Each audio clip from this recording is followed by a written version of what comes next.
stuck with 2 kills, but that's perfectly fine because Char kept throwing the nades, kept throwing the smokes, and making sure that she provides a lot of utilities for the team. And at the end of the day, APX not the best performance we've ever seen. This is not supposed to happen from them. Yeah, exactly. I was really looking forward for this match kasi alam naman natin this is our, sila yung mga prinsesa or yung mga reyna na nag-aantay lang eh. And XDG is our dark horse. They've been through a lot. Napunta sila sa lower bracket and now they're here. And I believe Julia together with the other girls, they know that. And they don't want to waste that. Yeah, it's quite a story for XDG. Galing sa lower bracket, tinahak nila yung Matarik na daan. Matarik na daan. Tawa ka dyan. Honey Glaze. Matarik. Tumirik yung matabang din na daan. Pero matarik na daan. Yes. So it's not an easy route. It's a tall mountain to climb for them. And they're climbing to the summit of Mount Everest. See, pag English, mas ayos ako. It's a different story. It's search and destroy next on firing range. If we ever, we are going to game 3 for the first time this entire day. Domination will be on Crossfire. If ever we reach game 4, it's hardpoint once again on raid and search and destroy. That is the last game mode, the one to sum it all up. Are we going to see a game 4? That's the question. Yep, with the current status that we are currently seeing for the performance of XDG, I believe pwede. Pero once again, this is APX. Syempre, if here on round 2, hindi pa rin nila makukuha yung tamang momentum or rhythm that they do need to keep up. Syempre, the momentum onto the side of XTG will keep on coming. Julia is going to do it once and again. Yeah, kasi let's also take into consideration that XDG came from a best of 3 series kanina sa lower bracket finals natin, and they performed really well, 2-0. And they're carrying over the momentum that they've had. Benefit of the doubt, Apex Spectrum, hindi lang sila nakapag-warm up. And hopefully that would be the case, as the first round will immediately go to XDG without any problems whatsoever. I think Nika was the only one that fell down during that entire round. And it was a very aggressive showing from XDG as well. And I believe that too, Coach. No? Minsan kasi ganun kasi nag-init na sila for the XDG. Nakapagbatak na sila. Whereas APX, I believe, ito yung parang kotse na nagsisimula pa lang as Char would be proving himself as Julia point blank. What? That a double quick scope kill and wreck na natitira, pero siya nga ay tutumba. That is another 4-0 trade. Grabe. Isa lang ulit ang namatay, and that's Nika. What the hell was that? Julia and Char showing up round 2, immediate double kill from Char, and then Julia follows it up with 2 quick scopes to secure kills. This is a team that really wants to win the 50,000 pesos. We cannot deny that. So, di ba, ang dami talaga nilang pinagdaanan. And I believe APX should really shake things up. They really need to wake up. Para doon sa mga fans ng APX dyan or be it XDG, make sure also to shake things up. So, sa ating comment section na nandyan lang sa baba. If you are watching using your phones, as Julia is going to try for that scope, pero nope, it won't connect. It's just going to spot someone from there. They're playing it as slow as possible this time around. APX just does not want to get any members down. I mean, nakita natin kanina yung XDG. They were very aggressive. They really went for the duels, for the team fights, for that matter. Pero APX, they're not expecting them to play it slow. Venice, the timing from Venice could not have been worse. Nakita niyo yung katawan. Yeah, Nakita na niya, hindi pa rin siya bumabaril. The warm-up is needed for Venice.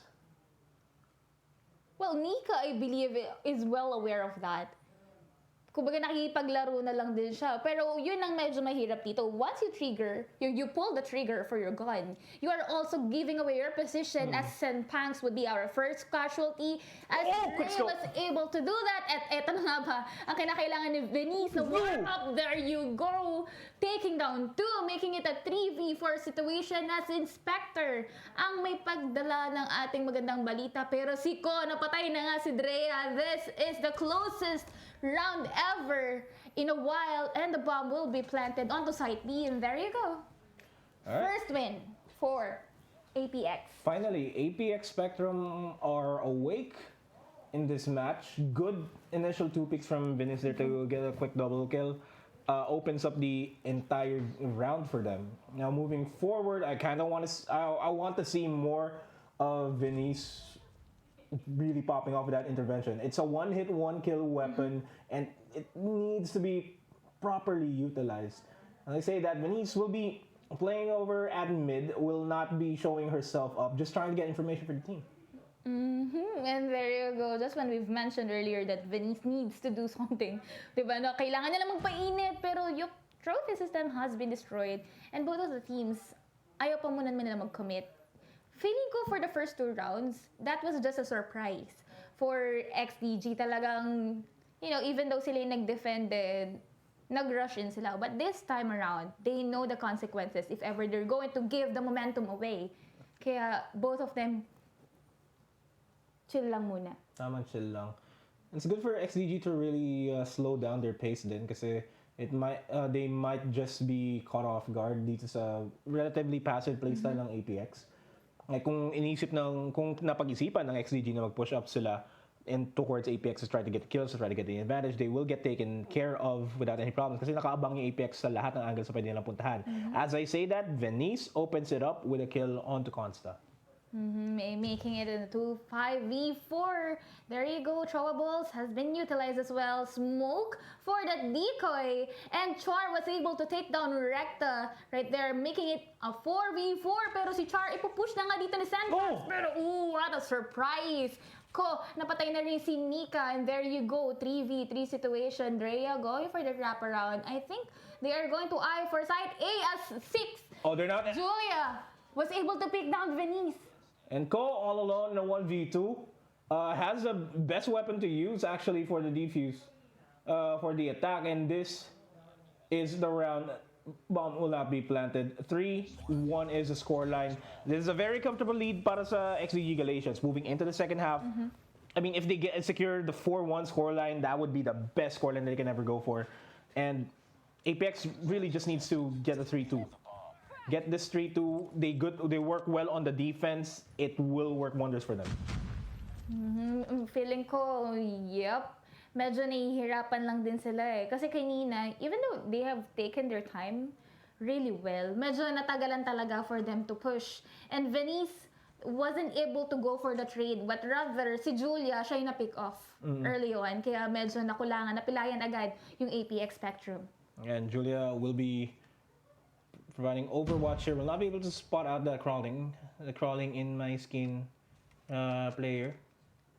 I forgot who, but it's quickly down to a 4v4. Pero yun, si Ko na-pick off na. Actually, good thing about these sniper users, no, they were able to early on pick someone, and there you go. Julia and Venice, yun na, another sniper has been taken out. Never go back to the same spot you shot from. It's a golden rule of sniping in the real world, and it applies well in Call of Duty Mobile. And now it's down to a 2v1 as Drea is stuck in between a rock and a hard place. Bomb will actually make its way over to B, and Drea needs to make sure that all her shots count. She still has the smoke available she can properly use. Also picked up the intervention off of Julia. She can get the initial, if she can get the initial pick, take down Recta, or actually, mas maganda take down Venice, she can win the 50-50 duel against Recta. Yeah, especially if you're going to admit that sniper user. Kaso eto na nga, nagkatitigan na nga sila. So, her position has been given away. Alam na kung nasan si Drea. So, medyo mahirap lang kung dyan pa rin siya papasok. Pero mukhang pipilitin niya nga as the clock keeps on ticking. 15 seconds left. And she also needs to defuse. Mukhang time killing na lang ang gawin ng APX dito? No longer time killing, it's XDG killing. As they wrap up the first half with the 3-2 scoreline, attacking side naman ni XDG. Galatians dito. The aggression na pinakita nila ng first 2 rounds, gusto kong makita dito on the attacking side. Especially that, diba kanina talaga naging surprise. Feeling ko, for the side of APX, naging surprise talaga yung pinakita ng XDG. And yes, yun ang pinaka-kailangan nilang gawin dito, especially that they should be very much aggressive when it comes to the attacking, and Julia is still onto that sniper, whereas si Char talaga yung tagapagdala ng ng bomba nila As Recta takes down Consta, opens it up. Not the best position you can be in on the attacking side na kulang ka rin yung mundo kagad. Because you will have the distance. That is just a tag! Medyo na wallbang lang yan, so the damage wasn't enough. Now it's down to a 3v4. They have the bomb. They're not planting it just yet over at B. Drop lang nila dito as Inspector goes for the wraparound, takes down Drea. Another spray down by Nika does not connect. Now it's just Julia on her own in a 1v3, and she will get taken out. It's just a 3-3 scoreline as it gets tied up by APX Spectrum. It's looking like we might have a 5-5 scoreline actually. Yun yung nakikita ko dito. I believe medyo kasi nahirapan sila to push. Julie was able to tag someone from there behind the car. Kaso yun nga lang, ang tagal nilang nag-push. Feeling ko APX does know na medyo nasisira. Nasisira na yung momentum na meron ng XDG right now. So might as well rip it apart. Rip it apart. Give it away now. Yun yung gusto nila gawin. As APX, I like how they're still playing passive. They know that they're the defending teams.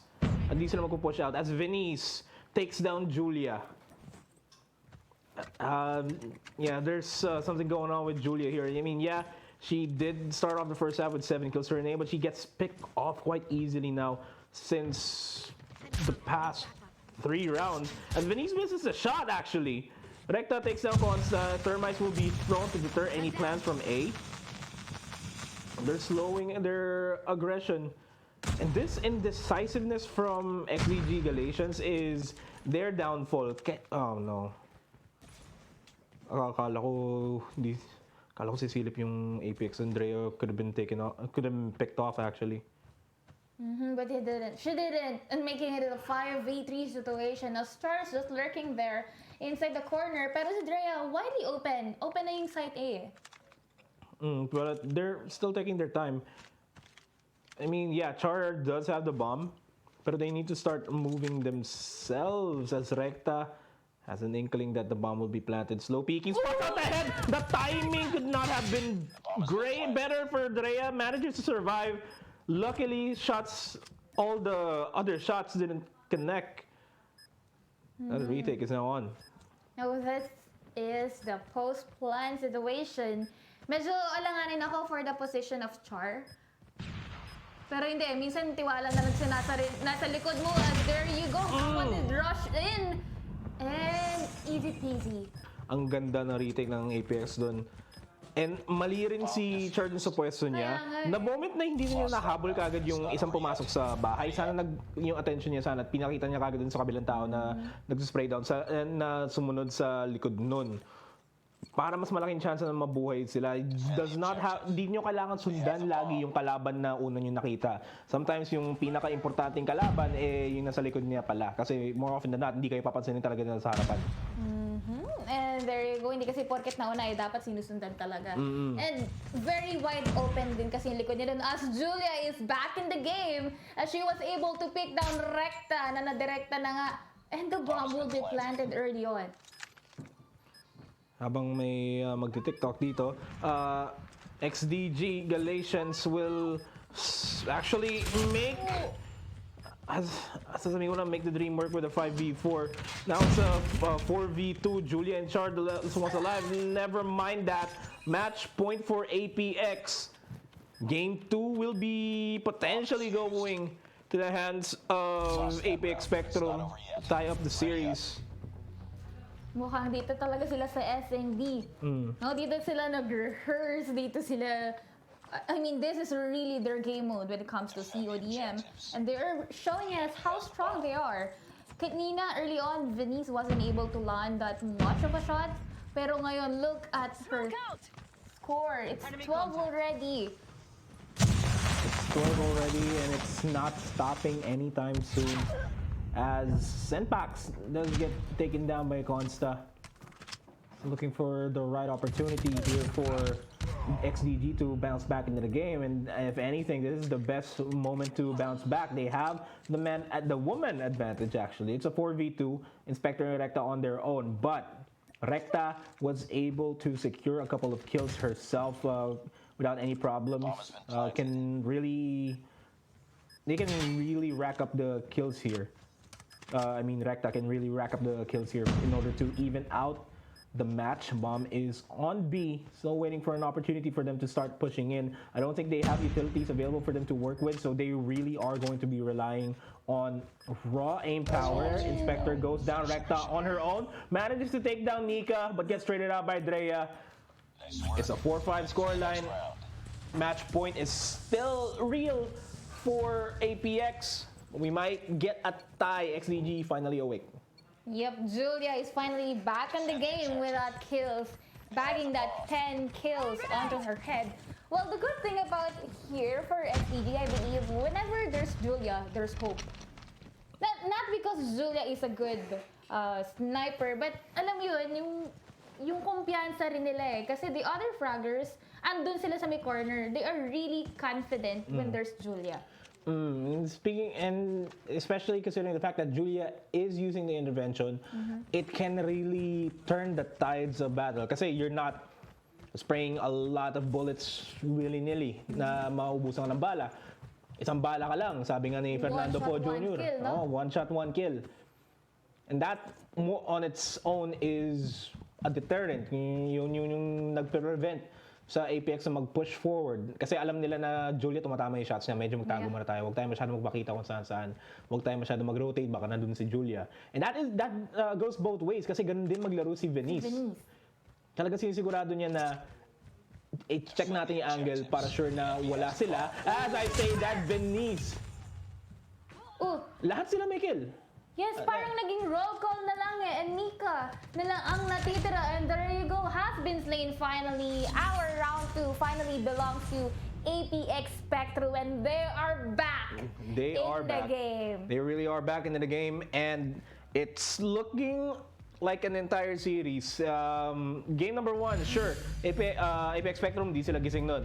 Pero sabi nila, warm-up lang yun. Babawi kami sa Search and Destroy. Flex lang muna sila doon. Tamang flex lang. As, syempre, i-announce na rin namin kung sino yung nanalo ng Call of Duty Mobile CP. Si Gian Del Mundo Awitan, awit nga yun. At si Taki Reyes. Congratulations, nanalo kayo ng CP. Message nyo lang yung Liga Adarna page para malaman nyo kung paano nyo makukuha yung CP nyo. Pero, hindi pa ito nagtatapos kasi meron pa tayong Game 3. At automatic magi-Game 4 tayo kasi tied yung scoreline natin. So, may dalawa pa tayong winners na pwedeng i-announce. So, make sure you keep sharing the screen, set it to public, and use the hashtags we have available doon sa description box para ma-include kayo doon. Pero yeah, two games, 1-1, domination yung next map natin. Ano yung sa tingin mo pwede mangyari dito? Domination, I believe this is just a repetition of the hard point. Well, I'm not saying that this could fall on XDG alone, but rather yung style. If ever our APX won't be able to keep up, kasi kanina, di ba, nanalo sila when they take things slow, right? So this time in domination, they couldn't do that. They couldn't afford to do that. You have to capture as many points as possible, make it 2. Pero it would also be greedy if it's 3. Pero kung talagang confident ka, di ba, pwede naman. The safest bet is just get to sites. Kasi sa spawn nyo, malapit yung isang site. Yung middle site yung pinaka-safest na pwede nyo i-take. Kung kaya nyo naman i-control yung second site natin, pwede na... Pag Bravo yung tinatake nyo, pwede nyo i-defend yun. Kasi once na-defend nyo, mahirapan na mag-rack up ng points yung kung sino man yung hindi nakakuha ng Bravo. At the same time, if you can force somebody to go back to their base kasi oy, tinitake nila yung, tinitake nila yung alpha, sabihin natin. That's the alpha. Mapapa-atras sila doon, opens up B. That's one of the strategies that we can go for. And on Crossfire, it's a big map and it's a wide open map in the middle. So kung sino man yung gusto mag-rotate, mapipigilan nila Julia, mapipigilan ni Venice depending on kung gaano sila kainit maglaro ngayon sa game number 3. And the good thing about that map is meron din siyang mga second floors. At ang question would be for me, would they go and stick with the intervention? Kasi maganda yung kinakalabasan, but this is domination. Well, I've seen time and again that they will still rock with the intervention. As even on Search and Destroy, even on Hardpoint, they would stick with the intervention just because of the ability for you to look at the mid lane and spot out any rotations. And pag tumama yung shot mo, it's done. That is something that we can look forward to. Definitely, we'll be expecting Julia and Venice to really pop off in this game. They really are. Talagang sila yung kailangan nating tignan. Kasi once they have that intervention, once someone did cross their crossers, wala ay one hit delete, one shot, one kill. And there you go, we are going to enter our map for our round 3. This series, and this is domination onto the map of Crossfire. Mukhang magkakaroon din tayo ng remake. As the teams will be leaving the map, mukhang may hindi lang nakakonect sa side ng APX kung di ako nagkakamali. So, remake lang natin yung mapa para lang makakonect sila lahat para patas yung laban. Mahirap talaga pag walang connection, no? Mahirap talaga pag walang connection. Alam ko, pinipilit mo yung connection. Mahirap, napakahirap talaga. Awit sa'yo, Lods. Awit nga talaga.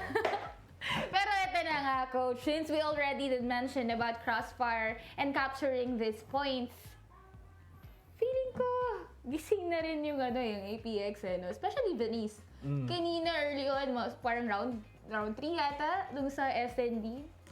She wasn't able to land that shot nicely. But the moment na pinansin natin yun, she proved to us na wait lang, chill. Wait lang, chill lang. Chill Let lang. me play my game. Let me play my game. And she did play the game. Yeah. And ang ganda nun whenever they keep on trading sila dalawa ni Julia. Galing eh. Yung the sniper battle ng palabas yun? Enemy at the Gates ba yun? Enemy at the Gates. Wala, may sniper battle lang din. Naalala ko lang. Oo, ganun ako katanda. Anyway, yeah, it's a close fight. Game 1, Game 2.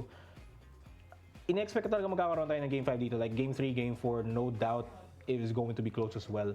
Pero domination though, this third map is crucial kasi whoever gets the third map will be on match point. Yes. And the pressure will be on the person na natalo sa map na to. At more, yung kadalasan dito, hindi mo kalaban yung kalaban mo, kalaban mo yung sarili mo eh. Kasi minsan, yung mindset mo, kailangan mo i-reset. Kailangan, you have to maintain your composure. And sabi ko nga, even last Friday, if you do have plan A, B, make that A to Z. Diba, hindi pwedeng yung kunyari, ay natalo tayo, tapos didibdibin mo na talaga na nawala na lahat ng plans nyo. Yung pag-reset ng talaga ng mindset nyo going into the games. Kalimutan nyo talo kayo in the past game. This is a fresh game. That's all that matters. On the flip side though, kung sino may makakuha na match point dito, they will be very happy. Yeah. Kasi wala, isang laro na lang kailangan nilang laruin and that's that. And it's all going to boil down to paano nila gagamitin yung advantage nila. Like, oh yes, let's go, panalo na tayo, pero takbo lang kayo ng takbo, di kayo nakakapatay. Hindi masyado kayo kampante, kumbaga. Kailangan may tamang balance sa lahat ng bagay-bagay. That's something that we have to look forward to dito. As we are still waiting for the teams to get ready. As I say that, we will hop into the game kagad. Kakasabi ko lang. Let's go! Game number 3 in this best of 5 series. XDG Galatians, APX Spectrum, all tied up 1 apiece. Domination into the map of Crossfire. Ito na, kakaibang tactics, kakaibang styles, but who will rise up as we are going to enter our round 3 or match 3 for this PO5 series.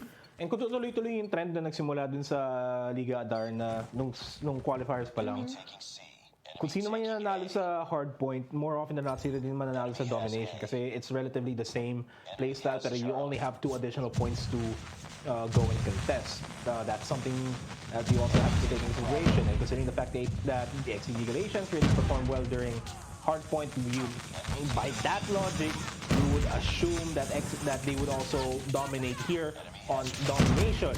As I say that, 2 points already controlled by APX Spectrum, really proving na kung ano man yung trend na nangyari dati, hindi yun yung magtutuloy-tuloy dito ngayon as Vinny's gets a double kill and continues on with the kill streaks.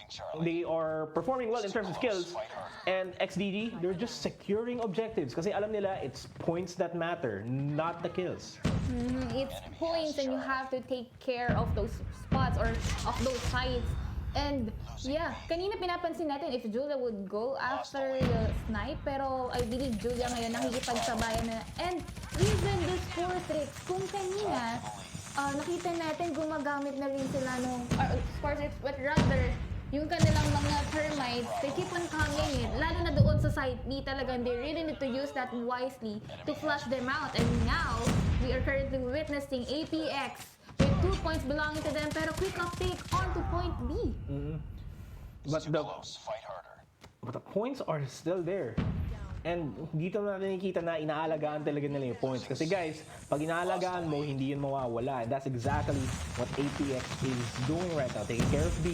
And yung C, kinukuha na away from APX, pinaglalaban nila yung C. Pero XDG, mas malakas ang paninindigan nila at kukunin nila yung C. And this is going to be a tough spot for APX kasi they have to defend B and they have to decide, ano ba, pumunta ba tayo sa A, pumunta ba tayo sa B, ang yung pwede natin gawin dito. Yun yung nasa isip nila ngayon. As Predator missile has been utilized but it didn't connect, walang casualty so far, and all of them are on fire with that termite. Very nice usage onto the both teams. Lahat sila maganda yung pag-uptake. And onto side B, look at that! Our team XDG was able to settle it once and for all. 3 points belong to them but not too long, as side A would once again belong to APX. And Alpha will be retaking by XDG. Bravo will be taken as well. They're doing a good job here, XDG. Just really applying a lot of pressure on Alpha. Alpha has already given away. And APX, gusto nila makabawi dito. Only 9, 8, 7. Magbibili na lang 6, 5. Yan. Only 10 points remaining for XDG to secure the first half kasi this is a race to 150. Kung hindi nyo maano, may 75 is the first half scoreline natin dito. Making it 5 more points left para sa XTG to secure it. Well, kanina ang ganda sana ng pagpasok ni Inspector, but one of the least things that they shouldn't do is that rushing in alone. Napaka-aganda score. 7-5-5-7. 7-5-5-7 mo ang maganda yung mangyayari eh, no? 7-5-5-7, may tawag dun eh. Basta balance siya. Balance tignan. Appealing. Anyway, nga, sana mas appealing din sana yung laro ng APX dito. Kasi they will start taking Bravo themselves. Already using the Annihilator, the Beneath will secure a double as well as the War Machines. All of the operator skills will be thrown para lang ma-secure nila yung sites. And they did utilize this as well kasi parang 5 yata yung napatumba nila doon. Pero side B still belongs to our APX. And Nika would be taken down as well as there's a quick uptake onto the... Uy! Proper usage! Gravity strike for you! Ang ganda ng bato ng gravity spike na yun Na-reposition niya yung sarili niya sa off angle para hindi makatutok kaagad. Tapos nabuhay pa siya, hindi siya na-contest, naka-easy rat, easy point take din. And look at this, all 3 points now finally belonging to APX. Makakahabol sila sa score without any problems whatsoever. And medyo nagsastruggle yung XDG ngayon. They are focusing all their efforts on to Bravo. Yeah, as Venice would go settle for that intervention, ito na nga, the moment that their points keep on racking up, mukhang ito na nga yung para alagaan na lang nila sa ano na alagaan. Pero point C now belongs to XDG and point Bravo is being captured as of the moment. Pero Sendox, hindi pa pwede mangyari yan dahil go siya for the wraparound. Still, APX pa rin on to point 2. Nag-iinit ang APX. It's just a 10-point lead for APX, but it means the world to them as Bravo will also be secured. Nika and Konsa will be racking up the kills themselves, but they keep getting traded. And again, hindi aim ang habol ng XDG nung first half. Gusto na nila ma-secure yung lahat ng points. Pero look at the scoreline, 19-18 on Julia and Drea. Pero on the other side, double digits na kagad yung APX. Lahat sila double digits, which means lahat sila gusto talaga na makuha yung points. And anytime that somebody tries to take the point, they will get taken out as, again, proper points being collected by XDG. Bravo and Charlie all on them. And patayan ay nagaganap eh. And habang nagkakaroon ng patayan, mas maraming tao ang hindi makakuha ng points. That is what XDG is doing right now. Only 2 points deficit, only a 1 point deficit actually, as they get the lead quite slowly and surely. But someone is in fire right there inside. As Drea will be able to take down 2 doing that spray habang may natutusta na nandun sa gilid. Julia is just right here on the corner dito sa side B. Talagang sinecure na nila. Sinecure na nila yung B. Alam nila na, 2v1, 2 points is better than 1. As bodies are falling down and Bravo will be taken fast kasi 3 members of Apex will finally take it.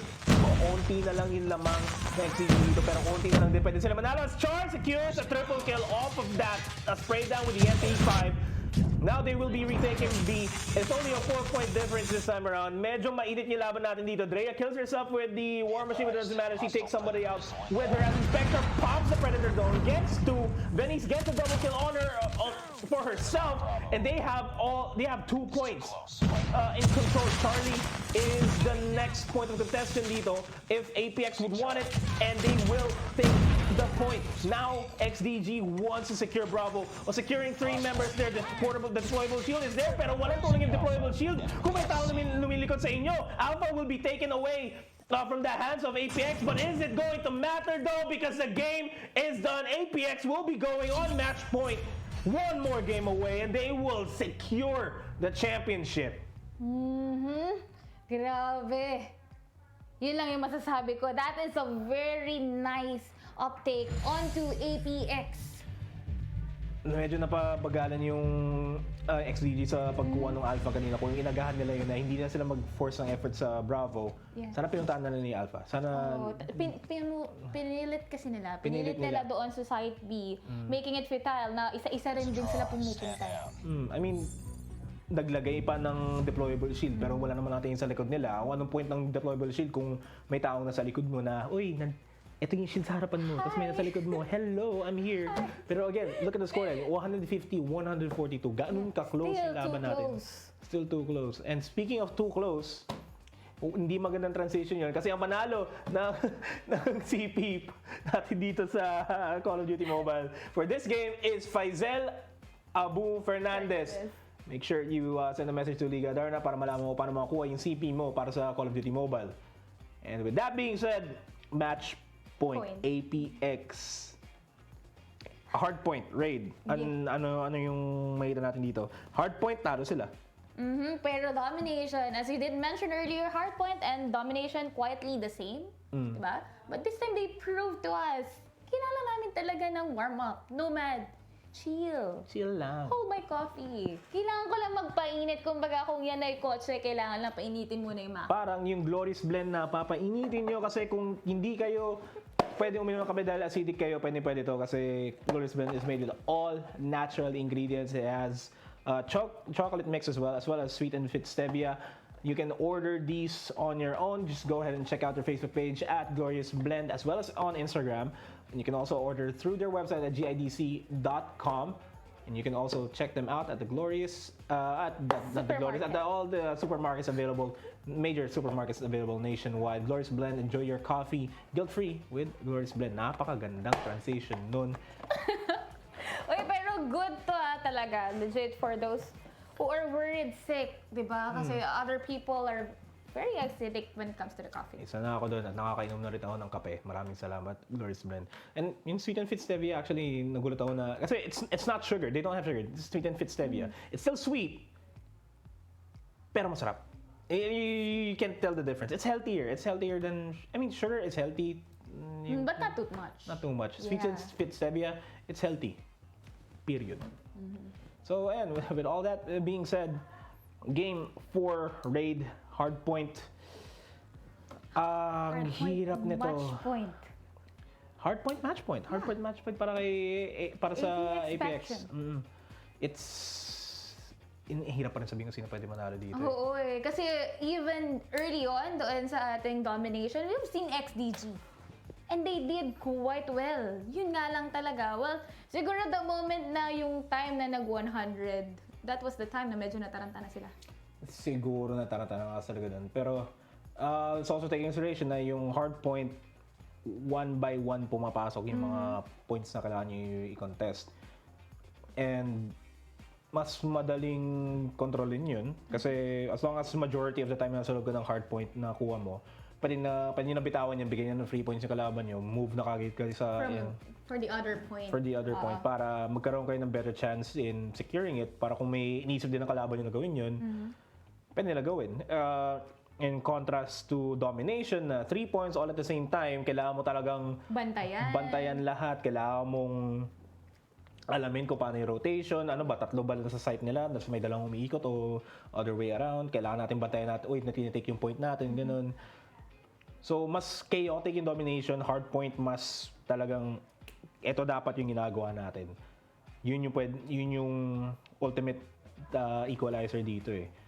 Kasi pwedeng manalo pa rin yung XDG dito for sa game number 5. Yeah. Pero kung nagising na yung APX na online na yung pagtutok nila, laging tumatama, baka yung pa yung magpanalo sa kanila, hindi natin alam. Kayo ba sa chat, sino ba sa tingin nyo yung pwede manalo dito as we go into game number 4? So, comment nyo lang siya on the stream.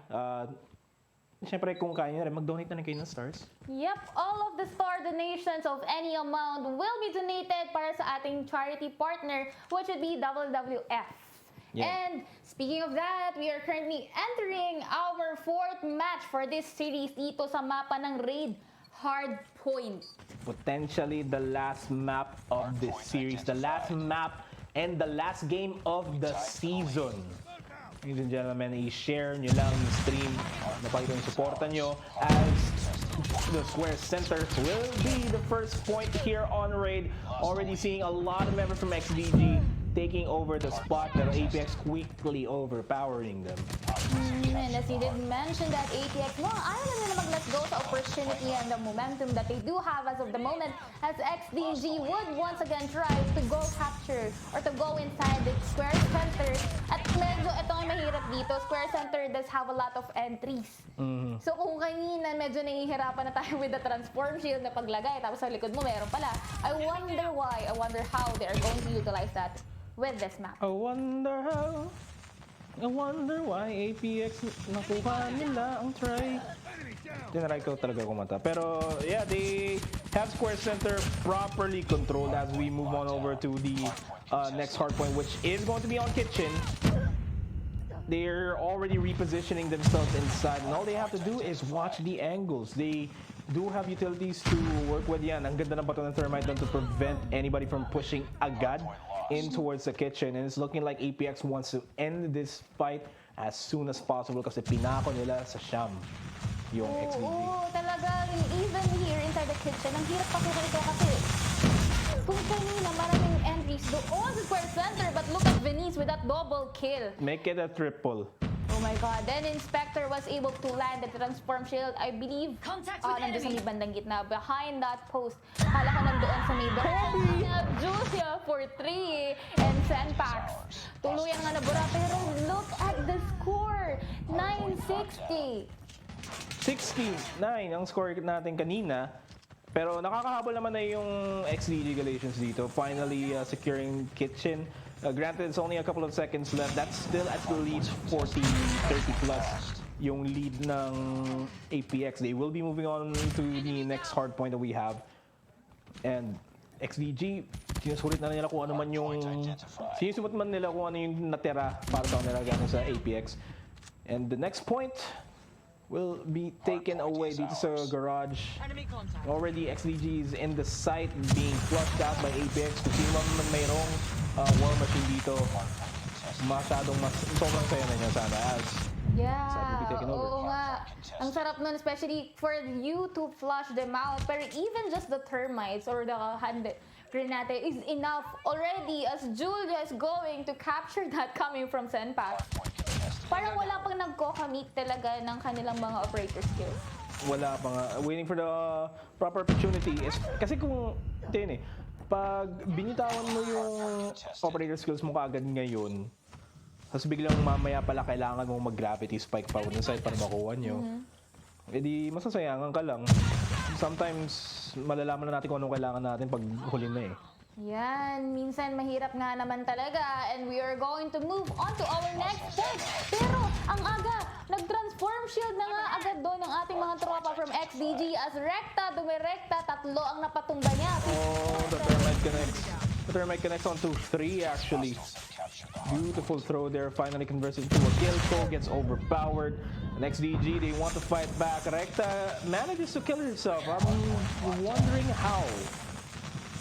Probably a grenade that she threw. And kanina kung nakita natin 40 yung lamang ng APX. It's all equalized now. Only 10 points. Only 8 points na lang yung lamang ng XDG Galatians dito. Make that 6 as Cole would settle another kill, taking down 2. And I'm just waiting for that gravity spikes to be used. Pero yung transform shield dyan sa may harapan ng basketball court, nandyan pa rin. Kanina pa, hindi pa napapatumba. Ang ganda ng pwestuhan niya talaga. Senpax, nakapatay na naman ng isa. And the score keeps on racking up onto the side of APX. And the scores will still rack up. 4 seconds left. And APX, they're holding on to this. Alam nila na, sige, bigyan muna natin yung next control point. Kasi dito naman yun sa Central Garden. May members na sila kaagad doon. Finally being contested. XDG in the site. Gets full control. Nobody's using their operator skills just yet. Just using the grenades and their raw aim skills to secure this. And ang pangit lang kasi na pwesto dito sa Central Garden kasi ang daming pasikot-sikot na pwedeng bantayan. Which is why I think APX decided to, hindi, mag-retake na lang tayo. Make sure na muna natin na ma-take down muna natin sila as they finally secure Central Garden point. They are able to secure it but still highly contested. And there you go. Just right now, a clear wipeout for APX, pero Senpak mukhang galit na galit. Gusto manakit, dalawa na nga napatumba niya. And Denise was able to play 2. Once and for all, 91-100 tayo dito. And they're just lurking right there inside the kitchen. Wondering if sino nga ba yung papasok, pero si Inspector pumasok at tapang at tao hindi atakbo. And there you go, 5 seconds left. And we'll be moving on to our next point. Back to where we started, going back to the corner where I first saw the teams battle it out. This is a square center and it's a completely different change kasi XDG will have this point for themselves. APX will go for the retake once again. Hopefully their shots connect. They overpowered it. Senpax does take down one. Venice with a double on that with that war machine. Floods everybody away, but that's still going to be the site controlled by APX. Only third. Joke lang, 23 points. 23 points remaining before the match ends. And XDG, they're feeling the pressure. They finally have control here. They will be racking up the kills to tie it up and potentially force the 5th game and final game for that matter. But APX, they want to end this. They're going to commit. They went inside the square center, but little did they know, nandun si Julia lurking right there in the corner. 1-1-17, 1-27. Oh. Still, the scores keeps on racking up. No, actually, nag-stop. Because we are going to move on to our next point here inside the kitchen. XDG immediately taking kitchen. That would be the detrimental factor for APX. Ang ganda ng take nila doon. They use the utilities para mapigilan kagad kung sino magpupush dito. And they use the smoke as well para mapahirapan silang mapahirapan pumasok yung APX dun sa kitchen. And we might just have game number 5, ladies and gentlemen, as APX, they're struggling to secure kitchen. 20 points remaining, and finally, it has been controlled by APX, and it is going to be a nail-biter. Paunti-unti nang lumalapit ang pagkapanalo ng APX. They're flooding themselves inside this Inspector. Inspector secures the double kill off of that. Only 10 points remaining. Malapit na. No contestant for XDG. They have to start running in towards the kitchen. And now only 5, 4, 3, 2, 1. And that is it, ladies and gentlemen. APX Spectrum is your Liga Adarna Season 2 Grand Champions for Call of Duty Mobile. What a blast! Grabe! Just when we've thought XDG was able to secure that because they do have that 100 IQ placed, diba? Early on, they placed their transform shield right there inside yung kitchen. Tapos ginamit nila lahat ng throwables. Even War Machine has been committed. But then again, there can only be one. There can only be one, and after hundreds of rounds and thousands of bullets and 28 teams, we finally have the champion. Congratulations to APX Spectrum for winning first place, for being the grand champions, for winning 50,000 pesos into your bank accounts. We appreciate your performance, and also GG, well played to XDG Galatians. They have shown a valiant fight. Ang ganda ng run nila dun sa lower bracket natin sa Gauntlet. Ang ganda ng takbo nila. Even ever since the qualifiers started, ang ganda ng performance ng XDG Galatians. We have to commend that as well. Credit where credit is due. As well as thank you so much to each and every single one of the teams that participated. We hope to see you in the Adarna Season 3. Season 3. Pero, hindi lang sila yung nanalo. Oo naman, hindi lang kayo ang masaya dahil maaaring isa rin sa supporters nyo ang nanalo. Congratulations Isabella Daime for winning that CODM points. Do not forget, 2 p.m. itong ating Facebook page, Liga Adarna, para i-claim yung CODM points mo. And with that being said, on behalf of everybody that were involved in Mobile Legends Bang, in the Mobile Legends Bang Bang paid stage of the tournament, as well as the Valorant stage, as well as that one weekend na Dota yung laro natin, we would like to thank each and every single one of you that tuned in on behalf of the production team behind Liga Adarna, from Smart, from ePlayment, all the way to our sponsors, Mogul GG, Esports News PH, our charity partner, Worldwide Fund for Nature, and of course, Glorious Blend. For one last time, I'm Nomad. Alongside with me is Beebimbapp. Hindi pa kami aalis pa pala. May sinasabi sa amin si Direk. Pero nagpapasalamat kami sa inyo. Yun ang yung mahalaga. Nagpapasalamat kami sa mga sponsors. And syempre sa lahat ng teams. Talaga kanina we did an early on roll call para sa lahat ng sumali, even invited teams. We really appreciate it, and we are really looking forward to see you on to our next season. Oh! Big announcement pala. We have a Valentine's special dito sa Liga Adarna, entitled Kaduo. Sana all may kaduo nga talaga. So look forward to our Valentine's special, which will be coming up, syempre, on Valentine's Day. And make sure to like and share the page para you get updated kung ano man yung mangyayari dun sa Valentine's special. Malay mo, mahanap mo yung kaduo mo. Malay mo. Malay mo. Kaduo mo sa buhay, hindi Kaduo mo sa buhay, hindi kaduo sa laro, di ba? Yun yung something that you have to look forward to. And again, thank you so much to each and every one of you tuning in. We'll see